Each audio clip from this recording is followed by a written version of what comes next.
dit qu'il est difficile d'entrer dans le monde du cinéma. Et laissez-moi vous dire que Maxine en sait quelque chose, à bien des égards. Elle veut être une star de cinéma plus que tout au monde, et se moque bien de savoir qui elle devra piétiner pour y arriver.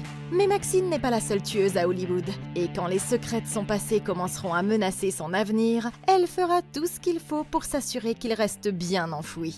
Je suis là pour vous expliquer les erreurs commises, ce que vous devriez faire, et comment battre le tueur de stars de cinéma dans Maxine. Les plus grands rêves de cette femme sont sur le point de se transformer en son pire cauchemar. Arrivée sur le plateau de tournage d'un studio hollywoodien, Maxine Minks, aspirante actrice, entre avec assurance et s'assoit devant le jury. Elle auditionne pour le rôle principal d'un film d'horreur à venir, espérant avoir une chance de sortir du milieu du divertissement pour adultes et de devenir une star de cinéma reconnue. Après avoir terminé l'audition, elle part avec le sentiment d'avoir réussi, se vantant auprès des autres filles avant de sauter dans sa décapotable et de quitter le parking à toute vitesse pour aller faire son vrai travail. Pendant qu'elle se maquille, sa collègue Amber invite Maxine à une fête dans une maison située dans les collines d'Hollywood. Mais elle décline l'offre en disant qu'elle doit aller travailler. À son retour à l'appartement, elle reçoit un appel de son agent qui lui annonce une bonne nouvelle. Elle a enfin obtenu le rôle tant attendu. Tout excitée, elle descend immédiatement prévenir son meilleur ami Léon, qui travaille dans un vidéoclub au premier étage de son immeuble, et ils décident de fêter ça avec une pizza plus tard dans la soirée. Maxine va ensuite dans un club où elle travaille comme danseuse. Après son service, elle retrouve sa collègue Tabby, qui a peur de rentrer seule chez elle parce qu'un tueur en série sévit dans le coin. Alors qu'elle s'apprête à prendre un taxi, elle invite Maxine à cette même fête dans les collines. Mais la jeune femme décide de rester ici, sous prétexte qu'elle doit se reposer avant son premier jour sur le plateau. Sur le chemin du retour, elle prend un raccourci par une ruelle brumeuse, sans s'apercevoir qu'un homme l'observe discrètement à distance. Quand elle arrive à l'autre bout, elle est surprise de constater que la grille habituellement ouverte a déjà été cadenassée. C'est alors qu'elle aperçoit l'homme qui lui barre la route, et il sort un couteau à cran d'arrêt de sa poche, tout en commençant à marcher vers elle. Mais ça, ce sera sa plus grosse erreur. Ok, Maxine n'est peut-être pas encore officiellement une star de cinéma, mais au moins elle a réussi à attirer son premier admirateur. Plus sérieusement, quelque chose me dit que ce type ne cherche pas à obtenir un autographe, et que Maxine va devoir agir vite avant que toute sa carrière ne finisse sur le carreau, littéralement. Un peu plus tôt, son ami lui a dit qu'il y avait un dangereux criminel en liberté, un vrai tueur en série appelé The Night Stalker, le traqueur nocturne en français, qui a terrorisé Los Angeles dans les années 80.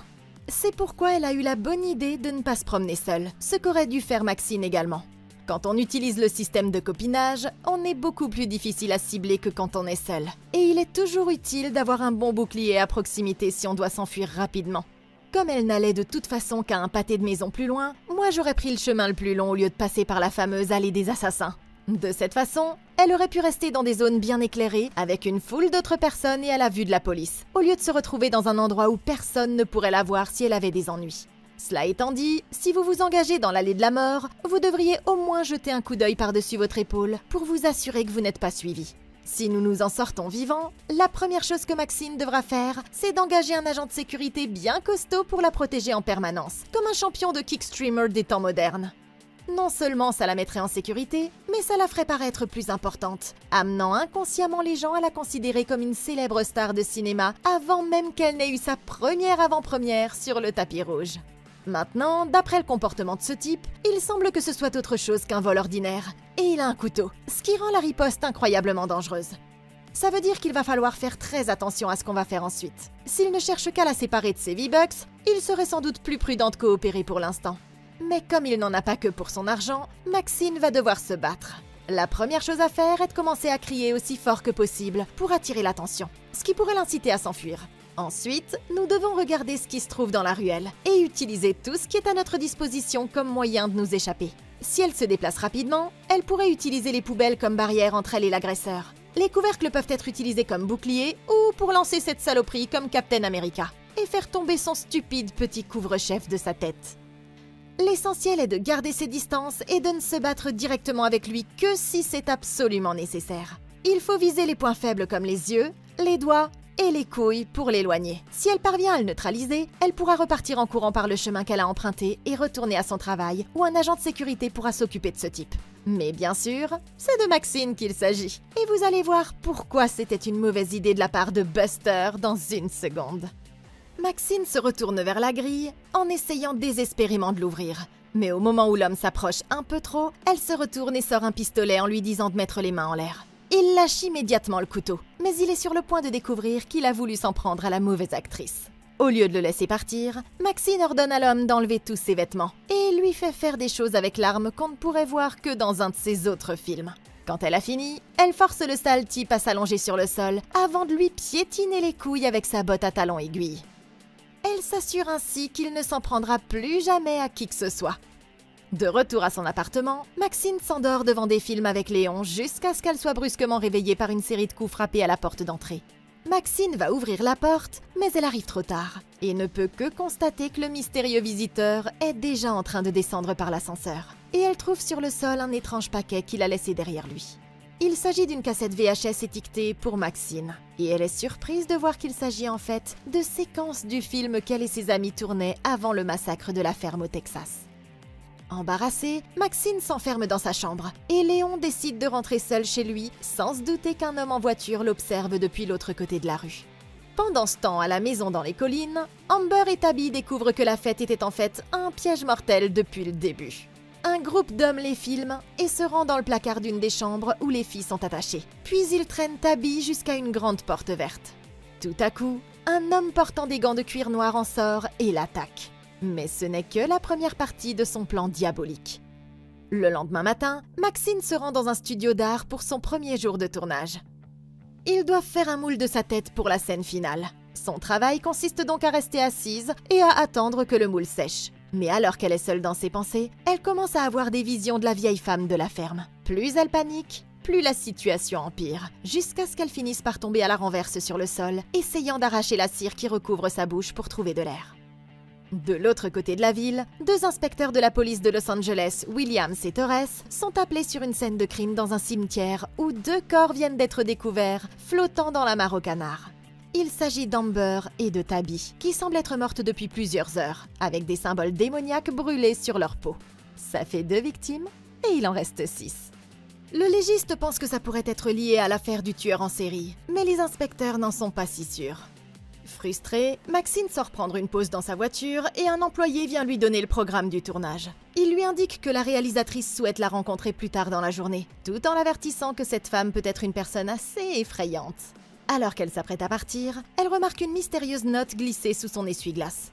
C'est le numéro de téléphone de quelqu'un, avec un message lui disant d'appeler pour passer un bon moment. Mais quand elle déplie la feuille, elle se rend compte qu'il est écrit sur sa photo de l'annuaire scolaire de l'époque où elle était encore étudiante.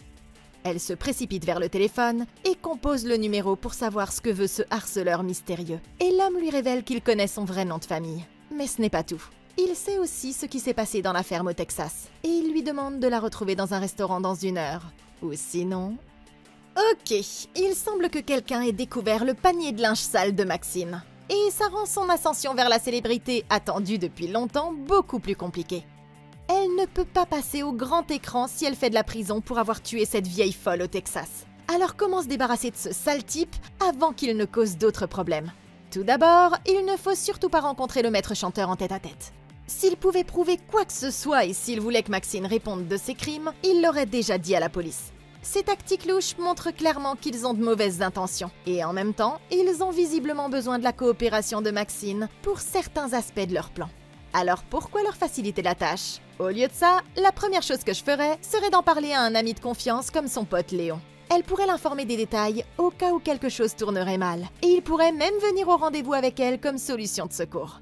Il devra rester à l'abri des regards et ne pas éveiller les soupçons du maître chanteur. Mais le fait d'être sur ses gardes sera d'une grande aide si ce type tente quoi que ce soit d'autre de suspect. Bien sûr, emporter quelque chose pour se défendre serait aussi une bonne idée. Mais nous savons déjà que Maxine garde ce truc sur elle quand elle sort. Alors elle n'aura pas besoin d'aide pour ce qui est du pétard. En connaissant l'heure et le lieu exact de la rencontre, Maxine a la possibilité de retourner le scénario contre le harceleur et d'en faire un piège pour lui au lieu de ça. Pour ce faire, elle devrait demander à certaines de ses amies de l'attendre à l'extérieur de l'hôtel. Puis, après avoir entendu ce que le maître chanteur a à dire, elle pourrait lui sauter dessus quand il s'apprêtera à partir et découvrir pour qui il travaille vraiment. Ou alors, renverser la situation à la place et commencer à le prendre en filature. Elle ne peut rien dire à la police pour des raisons évidentes. Mais une chose qu'elle pourrait faire est de placer des substances illicites sur le gars et ensuite de passer un appel anonyme pour le faire arrêter. ce qui devrait au moins le mettre hors d'état de nuire pour le moment. La découverte de l'identité du maître chanteur pourrait tout changer, mais ils ont pris soin de ne pas nous donner beaucoup de preuves pour l'instant. Cependant, d'après la cassette et le fait qu'il savait où la trouver, il est évident que le maître chanteur la connaît personnellement depuis de nombreuses années. Elle devrait donc penser à tous ceux qui pourraient avoir accès à ces informations et commencer à dresser une liste de suspects à partir de là. Les 2 victimes mortes qui viennent d'être retrouvées pourraient être un bon point de départ. Comme elles étaient toutes les 2 des amies proches de Maxine, ça indique que les meurtres et le chantage pourraient être liés. Elle ne pourra évidemment pas examiner les preuves elle-même, mais je ferai attention aux infos dès que d'autres détails commenceront à être révélés, et je verrai s'il y a quelque chose qui ressort et qui pourrait nous mettre sur la bonne voie. En attendant, tous les proches de Maxine, comme Léon et son agent, devraient être en état d'alerte au cas où le tueur déciderait de s'en prendre à eux ensuite. En fait, ça pourrait être à leur avantage si Léon était prêt à servir d'appât vivant, parce qu'il pourrait être en mesure d'attirer l'agresseur à l'extérieur et de le prendre en flagrant délit. N'ayant pas d'autre choix, Maxine se rend dans le restaurant situé au dernier étage de cet hôtel huppé, où elle rencontre l'homme mystérieux qui se présente comme John Labatt, un détective privé. Il ne veut pas révéler qui l'a engagé, mais il connaît les noms de tous ceux qui sont morts à la ferme, et il sait que c'est elle qui a tué le couple de vieillards. Sans rien avouer, Maxine doute qu'il ait des preuves, mais il lui dit qu'elle pourrait être surprise. Elle tente de le soudoyer, mais il lui répond que ce n'est pas l'argent qu'il recherche. Au lieu de ça, il lui intime de venir à une fête plus tard ce soir-là. Et il lui donne une enveloppe avec l'adresse et la menace d'utiliser les informations qu'il détient pour mettre fin à sa carrière si elle ne joue pas le jeu. Quand Maxine retourne à son appartement, elle est immédiatement confrontée aux 2 détectives avant qu'elle ne puisse entrer. Ils lui disent qu'elle ne risque rien, mais ils cherchent à parler des 2 filles mortes après avoir appris qu'elle connaissait personnellement les 2 victimes, et qu'elle a été une des dernières personnes à les avoir vues vivantes. La nouvelle la frappe de plein fouet, mais elle se ressaisit rapidement et choisit de rester silencieuse, claquant la porte au nez des inspecteurs. À l'étage, elle regarde par la fenêtre pour s'assurer qu'ils sont partis avant de prendre la cassette et de descendre voir Léon. Elle lui tend la cassette et lui demande s'il y a un moyen de savoir qui l'a enregistrée. Après l'avoir regardée, il répond que ce n'est malheureusement pas possible, mais il remarque qu'elle a été fabriquée par une marque rare, Quantity, et il ajoute qu'il peut téléphoner pour savoir qui en vend dans les environs. Maxine le remercie et se dépêche de retourner au studio, sans se douter qu'elle ne le reverra jamais vivant. Au studio, elle passe le portique de sécurité et le gardien la reconnaît déjà pour les autres films qu'elle a tournés. Pendant qu'elle attend dans les coulisses, elle remarque un groupe de manifestants qui protestent contre le film. Mais c'est alors que la réalisatrice Elisabeth vient la chercher pour discuter avec elle. Alors qu'elle traverse les décors, la réalisatrice explique qu'elle s'est heurtée à des réticences quand elle a choisi Maxine pour le rôle, les producteurs craignant qu'elle ne soit trop controversée. Pour sa part, elle a vu dans le jeu de Maxine une authenticité qui l'a fait sortir du lot. Mais elle n'est toujours pas sûre qu'elle ait vraiment ce qu'il faut pour ce rôle. Elles finissent par arriver à l'extérieur du décor du motel Bates de Psychose, mais Maxine semble plus intéressée par la vieille maison hantée qui se trouve sur la colline à l'arrière. Alors qu'Elisabeth lui parle encore, elle fixe le bâtiment, convaincue qu'elle peut voir la vieille femme qui l'observe par la fenêtre, et ignorant complètement tout ce que dit la réalisatrice. Quand elle se retourne, la vieille femme a déjà disparu, mais il est clair que les fantômes du passé de Maxine la hantent toujours. La réalisatrice s'en rend compte et lui rappelle de ne pas se laisser distraire, l'avertissant de ne pas gâcher ce qui pourrait être sa seule chance de devenir une vraie star. Alors qu'elle rentre chez elle, Maxine remarque le détective privé qui la suit dans la circulation, et elle se dit qu'elle en a assez. Elle gare sa voiture, met ses clés entre ses doigts et se précipite vers le véhicule. Elle fracasse la caméra du détective dans la rue et commence à le frapper violemment avant d'arracher son rétroviseur et de se tirer en vitesse. Ok, bordel de merde, ce type est vraiment agaçant. Je sais que le fait de le frapper lui a sûrement fait un bien fou, mais Maxine doit être prudente avant de se retrouver dans une autre affaire. Au lieu de lui faire la peau au grand jour façon Wolverine, voilà exactement pourquoi elle aurait dû embaucher un agent de sécurité 24 heures sur 24 depuis le temps. Comme ça, elle aurait pu demander à quelqu'un d'autre de s'occuper du type sans avoir à se salir les mains. D'autant plus qu'elle a déjà assez d'ennuis comme ça. Puisque nous parlons d'autres personnes, j'engagerai également mon propre détective privé pour traquer le harceleur et faire de cette affaire un jeu avec 2 joueurs. Je suis sûre qu'il n'aimerait pas être à la place du harcelé pour une fois. Et le fait de déterrer quelques secrets sur lui pourrait aider à renverser la situation. Ou alors, pourquoi pas cette idée? Maxine devrait faire comme Nathan For You et engager 10 autres femmes qui lui ressemblent pour commencer à parcourir la ville, ce qui le déstabiliserait quand il n'arriverait plus à savoir quelle version d'elle il devrait suivre. Dans le même ordre d'idées, elle devrait faire tout ce qui est en son pouvoir pour changer sa routine. Pour commencer, je louerai une autre voiture, j'emprunterai des itinéraires différents pour aller au travail et en revenir, et je séjournerai même dans des hôtels différents ou chez un ami, jusqu'à ce qu'elle parvienne enfin à se débarrasser de ce type. Étant donné que le détective privé cherche à suivre ses moindres faits et gestes, elle pourrait essayer de l'attirer dans un piège en mettant en place un scénario dans lequel il devrait faire quelque chose d'illégal, comme entrer par effraction. Elle pourrait le faire arrêter par la police et voir s'il apprécie toujours de la suivre depuis l'intérieur de sa cellule. Bien sûr, il y a toujours la possibilité de faire appel à ses contacts criminels pour se débarrasser de lui à l'ancienne. Je veux dire, elle a déjà éliminé des gens qui s'en prenaient à sa carrière, alors la violence est tout à fait envisageable. Mais nous reviendrons sur cette idée un peu plus tard. Comme précédemment, apprendre la véritable identité du maître chanteur changerait tout. Et maintenant, elle a de nouvelles preuves qui pourraient l'aider à le découvrir. Tout d'abord, elle a l'enveloppe avec l'adresse exacte qui lui indique où les trouver. En connaissant le lieu de rendez-vous, elle peut surveiller l'endroit et voir si elle peut apercevoir le maître chanteur quelque part dans la propriété. Elle peut également se renseigner sur l'historique des propriétaires de la maison et commencer à établir des liens à partir de là. Si elle choisit de se rendre au rendez-vous, je n'irai pas seule. Une fois de plus, je réunirai autant d'amis que possible et j'opterai pour l'approche du cheval de Troie. Maxine pourrait donc se rendre au lieu de rendez-vous, amener le maître chanteur à se dévoiler, et puis boum, son coffre s'ouvrirait avec 5 de ses amis lourdement armés pour lui faire regretter d'avoir croisé cette future Scream Queen. Nous disposons également de 2 autres preuves matérielles, la cassette et la coupure de presse. Si nous parvenons à déterminer de quel journal elle provient, la coupure de presse pourrait nous fournir de nombreuses informations utiles, comme la date à laquelle elle a été imprimée et l'endroit où elle a été vendue, ce qui pourrait nous aider à réduire la liste des suspects potentiels. Pour ce qui est de la cassette, l'idée de Léon d'appeler les magasins de la région est en fait une excellente idée. Comme il l'a déjà mentionné, la marque de la bande utilisée Quantegy est une marque rare de qualité supérieure utilisée dans la réalisation de films professionnels. Elles ne représentent que 5 à 10% de toutes les bandes existantes et ne sont vendues que dans des magasins spécialisés. De surcroît, celle-ci semble neuve, ce qui indique peut-être qu'elle a été achetée récemment. Les images de la cassette ont été reproduites à partir de preuves recueillies par le bureau du shérif du Texas. Pour réaliser une copie, le maître chanteur aurait dû acheter non seulement des cassettes, mais aussi un magnétoscope de lecture et un magnétoscope d'enregistrement, ainsi que des câbles RCA pour relier les 2 appareils.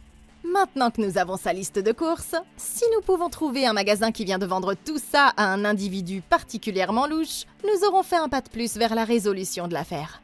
Avant de rentrer chez elle, Maxine décide qu'elle doit parler à quelqu'un de ce qui s'est passé. Et la seule personne en qui elle peut avoir confiance, à part Léon, est son agent Teddy. Elle se précipite à son bureau et lui avoue enfin tout ce qui s'est passé à la ferme. Mais Teddy n'est pas aussi surpris que ce que vous pourriez penser. Il lui dit de se concentrer sur son travail d'actrice et de le laisser s'occuper du reste, ajoutant qu'il fera tout ce qu'il faut pour s'assurer qu'elle réussisse à percer. Une fois de retour à son appartement, Maxine se met au lit et commence à lire le scénario. Mais elle garde son arme sur sa table de nuit, au cas où elle recevrait des visiteurs indésirables. Pendant ce temps, en bas, Léon travaille tard quand un client vient lui demander quelque chose qu'il contrarie. Après l'avoir raccompagné, Léon décide de fermer pour la nuit. Mais il ne se doute pas qu'il n'est pas vraiment seul. Derrière lui, l'homme vêtu de cuir noir s'empare tranquillement d'un couteau de chasse sur le comptoir avant de s'approcher furtivement de lui et de l'utiliser pour lui ouvrir la nuque. Mais il n'est pas au bout de ses peines. Léon bloque un coup avec son plâtre et tente de s'enfuir en rampant. Mais l'homme le rattrape rapidement et lui enfonce la lame dans le dos. Ça fait 3 victimes et il en reste 5. Avant de partir, l'homme enlève une des boucles d'oreilles de Léon en guise de trophée. À l'extérieur, il monte sur la banquette arrière de la voiture du détective privé et son second semble avoir de plus en plus peur de lui, au fur et à mesure qu'ils avancent dans leur plan. Au matin, Maxine se réveille avec un appel de Teddy. Il a fait des recherches sur l'homme qui la suit, mais jusqu'à présent, il n'a rien trouvé d'autre que des impasses. Pendant qu'il parle, elle remarque un tas de voitures de police et d'ambulance rassemblées à l'extérieur et se précipite en bas pour voir ce qui s'est passé. Elle est dévastée de voir qu'ils sont là pour Léon, qui a le même symbole démoniaque gravé sur son front que ceux qu'ils ont vus sur les 2 dernières victimes. Cette fois, les inspecteurs parviennent enfin à l'emmener au poste pour l'interroger. Ils l'amènent à la morgue et lui montrent les corps de ses 2 autres amis, en insistant sur le fait que les 3 meurtres doivent être liés. Ils pensent que leur suspect monte un coup pour faire croire que les attaques sont l'œuvre d'un autre tueur en série. Mais ils n'ont pas encore progressé dans l'enquête. Et la seule chose que les 3 victimes ont en commun, c'est qu'elles connaissaient toutes Maxine. L'inspecteur Torres tente de la pousser à parler avant qu'elle ne meure à son tour. Mais Maxine refuse toujours de parler, leur disant qu'elle doit aller travailler et quittant la pièce en claquant la porte. Williams la poursuit en la suppliant de leur dire tout ce qui pourrait aider à sauver la prochaine victime. Mais elle lui répond que parfois, on ne peut que se sauver soi-même. Après avoir quitté le commissariat, Maxine retourne enfin au studio où on filme des scènes de flashback avec Molly, l'actrice principale du premier film. La réalisatrice leur demande de passer un peu de temps ensemble, afin que Maxine apprenne quelques ficelles du métier auprès de quelqu'un d'un peu plus expérimenté. Dans sa caravane, la jeune femme explique que le fait d'être dans les petits papiers d'Elisabeth peut faire ou défaire toute une carrière. Elle dit à Maxine de garder la tête baissée et de suivre ses instructions sans poser de questions si elle veut réussir. Alors qu'elles se séparent, elle mentionne qu'elle doit se préparer pour une fête dans les hauteurs plus tard dans la nuit. Et Maxine part sans se rendre compte que la jeune fille est en train de tomber dans un autre piège. C'est alors que quelque chose l'arrête net. Son ennemi juré, le détective privé, se dresse sur son chemin et il lui montre qu'il porte un revolver. Il demande à Maxine de le suivre tranquillement avant qu'elle ne cause plus d'ennuis. Ok, il semble que nous ayons affaire à une confrontation digne du Far West, et Labat n'a peut-être pas autant de pouvoir qu'il le pense dans cette situation. Nous savons déjà qu'il ne va pas la tuer, parce que son employeur a besoin de Maxine en vie pour le petit projet qu'ils ont échafaudé. Elle est sur le point de s'enfuir. Ça veut dire que nous allons avoir droit à une bonne vieille course-poursuite à pied. Et il a fait une grosse erreur en s'attaquant à notre Maxine sur son propre terrain. Une fois la poursuite commencée, nous ne voulons pas courir dans une rue ouverte où il peut facilement nous voir. À partir d'ici, nous pouvons nous échapper stratégiquement à travers les décors, de manière à ce qu'il ait le plus de mal possible à nous repérer. Nous devons utiliser à notre avantage la disposition compliquée des coulisses, en effectuant des virages serrés, en revenant sur nos pas ou en changeant de niveau d'élévation à chaque fois que nous le pourrons. Les décors sont également pleins de dangers environnementaux qu'elle pourrait utiliser pour créer des obstacles. Par exemple, en renversant des objets sur son chemin quand elle passera devant, ou en traversant une porte et en la bloquant ensuite avec un objet lourd pour le ralentir. Saisir une arme est toujours une bonne idée, et même s'il ne s'agit que d'une simple planche, elle pourra toujours l'utiliser pour l'assommer par surprise si elle parvient à lui tendre une embuscade. Le fait d'être sur un plateau de tournage nous offre également des opportunités uniques.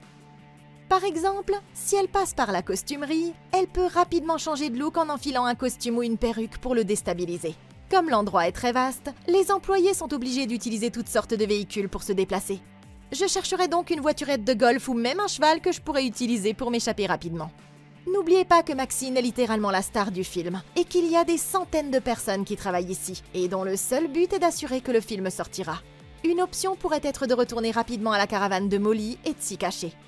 De là, elle pourrait ensuite demander de l'aide à la sécurité du studio.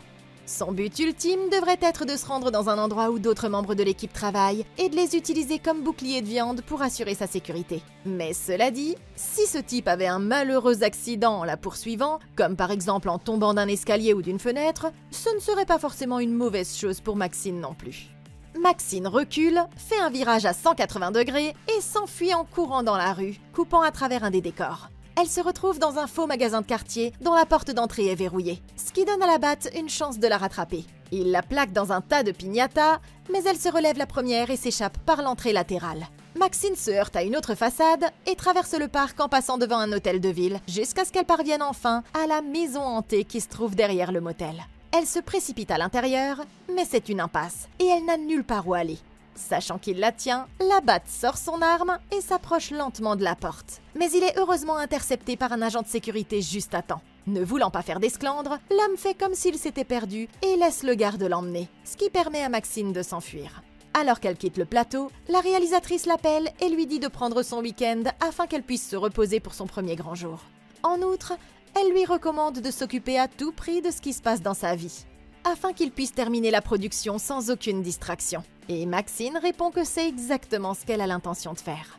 Revenue à son appartement, Maxine élabore un plan pour se débarrasser de ses harceleurs. Elle appelle son agent et son ami Shepard et leur demande de la retrouver dans un club en particulier plus tard dans la soirée. Une fois le plan mis en place, elle se rend au club et commence à se fondre dans la foule. Comme prévu, la batte se présente au club à sa recherche et elle s'assure qu'il la voit avant de disparaître dans les toilettes. Tout ça conformément à son plan. Pensant l'avoir coincée, la batte entre en trombe et commence à ouvrir les cabines l'une après l'autre, tout en criant à quel point c'est un vrai méchant. Il arrive enfin à la dernière cabine, s'attendant à trouver Maxine à l'intérieur, mais il se rend compte qu'elle s'est échappée par une fenêtre ouverte. Il sort en courant par la porte de derrière et est tout à coup aveuglé par des phares quand il atteint le quai de chargement. C'est Maxine et son agent Teddy. Et pendant qu'ils se concentrent sur eux, Shepard se faufile par derrière et frappe l'homme avec une batte de baseball, l'assommant net. Quand la batte se réveille enfin, il découvre qu'il a été menotté au volant de sa propre voiture. Il voit Maxine qui se tient à proximité, et quand celle-ci appuie sur un bouton, il réalise tout à coup qu'il a été placé dans un broyeur de voiture qui s'abat lentement sur sa tête. En retrait, il regarde la machine écraser brutalement l'homme à mort, l'aplatissant comme une crêpe. Ça fait 4 victimes, et il en reste 4. Teddy conseille à Maxine d'aller se laver pendant qu'il s'occupe du reste, et il envoie les Doberman de Shepard lécher le sang de l'homme sur le sol. Une fois rentrée chez elle, Maxine prend une douche pour se laver, mais elle n'arrive pas à se débarrasser du sentiment que ce combat n'est pas vraiment terminé. Quand elle allume la télé, elle voit aux infos un reportage indiquant que le tueur en série a fait une nouvelle victime. Ça lui rappelle la conversation qu'elle a eue avec l'inspecteur Williams au commissariat. Réalisant qu'elle doit faire quelque chose, elle se dirige vers la poubelle et en retire l'enveloppe que la batte lui avait donnée. Tout à coup, elle se souvient que tous ses amis lui avaient dit qu'ils se rendaient à une fête dans les collines avant de disparaître. Elle se précipite vers sa voiture et décide d'enquêter elle-même sur l'adresse. Mais ce qu'elle ne remarque pas, c'est que les inspecteurs la suivent également de près. Ok, voilà ce qu'on aime voir. Le broyeur de voiture doit être un des moyens de destruction les plus efficaces du gangstérisme pour éliminer quelqu'un. Et si une chose est sûre, c'est que la meilleure décision que Maxine ait jamais prise était d'appeler notre Gus Fring local à l'aide. Et vous savez qui n'a pas pris de bonne décision ? Je vais vous donner 2 indices. Son nom rime avec Raplaplate et il vient juste de rétrécir d'1,50 m. Eh oui, inspecteur Trou de Balle, tu as merdé, monsieur. En tant que détective privé, ton travail consistait à tout savoir sur ta cible. Je suppose que tu as en quelque sorte oublié que Maxine n'était pas du genre à plaisanter. Au cours de cette affaire à la ferme, 7 personnes sont mortes, mais Maxine a été la seule à repartir de là en vie. Tu pensais qu'il s'agissait d'un genre d'accident ? Cette jeune femme est si déterminée à devenir une star de cinéma qu'elle a déjà survécu à un événement du type massacre à la tronçonneuse dans la vraie vie. Et tu pensais qu'elle serait intimidée par ton vieux cul désolant de mâcheur de cure-dents coiffé d'un chapeau feutre? Sérieusement? Sois réaliste, mec. La seule raison pour laquelle tu as survécu aussi longtemps, c'est parce que te tuer n'en valait pas encore la peine.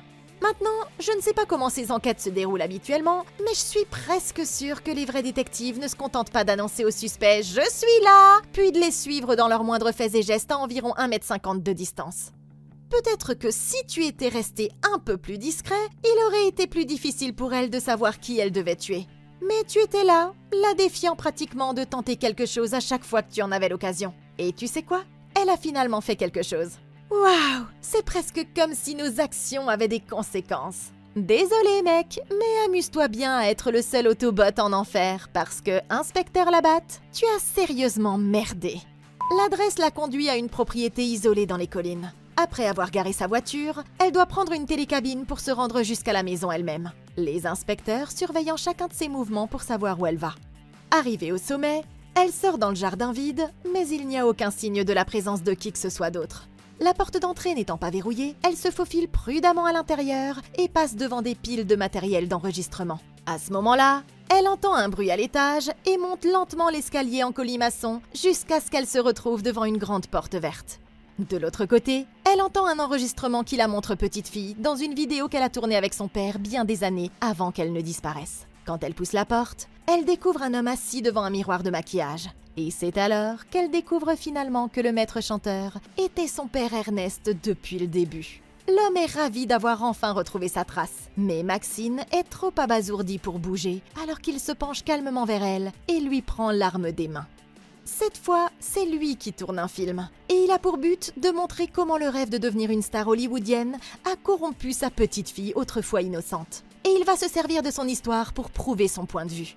Maxine, sans voix, recule jusqu'à se retrouver en haut des escaliers. Et elle finit par renverser une valise remplie des morceaux du corps découpé de la jeune actrice Molly. Ce qui fait 5 victimes, et il en reste 3.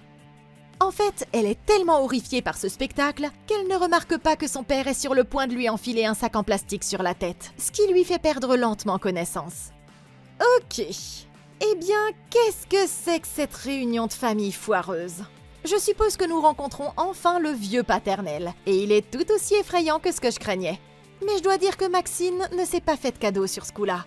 Se faire piéger, c'est une chose, mais tomber dans un piège quand on sait déjà que c'en est un, c'est une toute autre histoire. À part pour sauver Molly, Maxine n'avait absolument pas besoin de se précipiter seule dans cette histoire. Elle avait l'adresse exacte du type, alors pourquoi ne pas faire appel à des renforts pour l'aider au moins ? On fait venir l'artillerie lourde pour s'occuper de Labatte, puis on décide d'y aller toute seule pour affronter le chef des méchants. C'est juste une mauvaise stratégie de sa part. Revoir le vieil homme pour la première fois depuis des années a été un choc. Mais ce choc aurait dû s'estomper à la milliseconde exacte où il lui a enfoncé un sac en plastique sur la tête. Si ça vous arrive, la première chose à faire est de faire un trou dans le sac à l'aide de vos ongles ou de vos dents, pour permettre à l'oxygène de pénétrer à l'intérieur. Une fois que vous aurez évité de suffoquer, vous pourrez vous concentrer sur votre agresseur, en le frappant avec des coups de pied, des coups de coude et des coups de tête jusqu'à ce qu'il perde son emprise et que vous puissiez vous échapper. Malheureusement pour Maxine, elle n'a pas réagi assez vite. Et on va voir à présent dans quelle situation elle se trouvera quand elle se réveillera.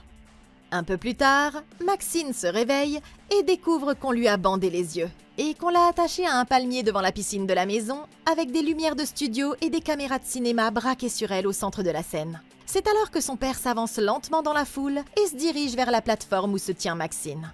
Il lui enlève son bandeau et lui explique que ses amis devaient être punis pour leurs péchés. Quant à Maxine, il va en faire un exemple en pratiquant un exorcisme en direct devant la caméra, en chassant les mauvais esprits qui l'ont corrompu depuis qu'elle a commencé sa carrière à Hollywood. Quand la caméra s'allume, il commence à réciter des passages de la Bible, déclarant que tous ceux qui travaillent dans l'industrie du cinéma sont en fait des serviteurs du diable. Maxine ne pouvant se défendre, il lui ordonne de confesser ses péchés et de libérer son esprit. Sinon, elle sera marquée au fer rouge comme il l'a fait sur tous ses amis. Furieux, il approche le fer rouge de plus en plus près de sa tête, quand tout à coup, l'inspecteur Torres sort de l'ombre et ordonne à tout le monde de ne plus bouger. Au lieu de l'écouter, un des hommes sort un fusil à canoncier de sa robe, mais il est immédiatement abattu par l'inspecteur Williams et tombe à la renverse dans la piscine. Les autres mettent tous les mains en l'air, mais le prédicateur refuse de se rendre, les engageant tous dans un combat à mort. Tout à coup, l'enfer se déchaîne et la situation dégénère en une véritable fusillade. Le prédicateur reçoit une balle dans l'épaule, ce qui lui fait lâcher le fer rouge et met le feu à sa robe.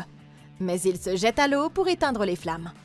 Les détectives se mettent à l'abri derrière un muret de pierre et ils font tomber autant de cultistes que possible, tandis que le prédicateur s'enfuit plus profondément dans la propriété. Maxine est toujours prise entre deux feux, mais c'est alors qu'elle se souvient qu'elle a un couteau à cran d'arrêt dans sa poche et elle réussit à se dégager alors que les balles résonnent tout autour d'elle. Avant de pouvoir s'éloigner, elle est entraînée sous l'eau par un des cultistes blessés, mais elle le repousse et lui plante son couteau dans le nez, le tuant sur le coup. La plupart des cultistes étant à terre, les détectives se lancent à la poursuite du prédicateur et ils disent à Maxine d'attendre les renforts. Mais elle n'a pas l'intention de rester les bras croisés et s'empare du fusil à canoncier avant de les poursuivre dans la colline en direction du panneau Hollywood. Quand elle arrive en haut de la colline, Maxine peut déjà entendre les bruits d'une violente bagarre qui éclate un peu plus loin. Et elle trouve l'inspecteur Williams en train de soigner les blessures de son coéquipier. L'homme a été gravement blessé, et maintenant que Maxine est là, Williams lui demande de s'occuper de lui pendant qu'elle part à la recherche de son père. Elle fait de son mieux pour le maintenir en vie, mais il est déjà trop tard, et le détective halète avant de succomber à ses blessures. C'est alors qu'elle entend des coups de feu provenant de quelque part au loin. Maxine court vers la source du bruit et manque de percuter l'inspecteur Williams qui dégringole le long du flanc de la colline. Ça fait donc 7 victimes. Et maintenant, il est temps pour Maxine de confronter papa. Un peu plus loin, elle trouve son père allongé sur le dos dans la terre. Il a été touché par le détective et s'apprête à sortir de scène. Mais pas avant que sa fille et lui n'aient pu s'entretenir. À travers le sang qui coule dans sa bouche, il la maudit d'être devenue ce qu'elle est. Un hélicoptère apparaît dans le ciel, braquant ses projecteurs sur Maxine et lui ordonnant de déposer son arme. Mais elle n'en a pas encore fini. Alors que son père lui tend la main, elle répète le mantra qu'il lui a appris quand elle était petite « Je n'accepterai pas une vie que je ne mérite pas », avant de lever froidement son arme et de lui exploser la tête comme une pastèque, mettant enfin un terme définitif à la situation. Dans la foulée, le tueur en série qui terrorisait la ville est enfin arrêté et Maxine peut réaliser son rêve de devenir une star de cinéma hollywoodien. Lors d'une interview sur le tapis rouge, elle dit à des téléspectateurs qu'ils peuvent eux aussi y arriver s'ils ne renoncent jamais à leurs objectifs, transformant ainsi la situation en un coup de pouce pour sa carrière. Un mois après l'incident, la production du film reprend et Maxine est officiellement reconnue comme la star incontestée du projet. La réalisatrice réunit tout le monde et demande 1 minute de silence à la mémoire de l'actrice tuée. Mais le spectacle doit continuer. Alors que tout le monde se remet au travail, Maxine jette un coup d'œil à l'accessoire de sa tête décapitée prévu pour la fin du film. Et elle déclare qu'elle voudrait que tout cela ne s'arrête jamais. Le chemin vers le sommet a été long. Mais si elle a appris une chose, c'est que quand les gens disent que l'industrie du cinéma est impitoyable, ils ne plaisantent pas. La trilogie X. Waouh! X, Pearl, Maxine.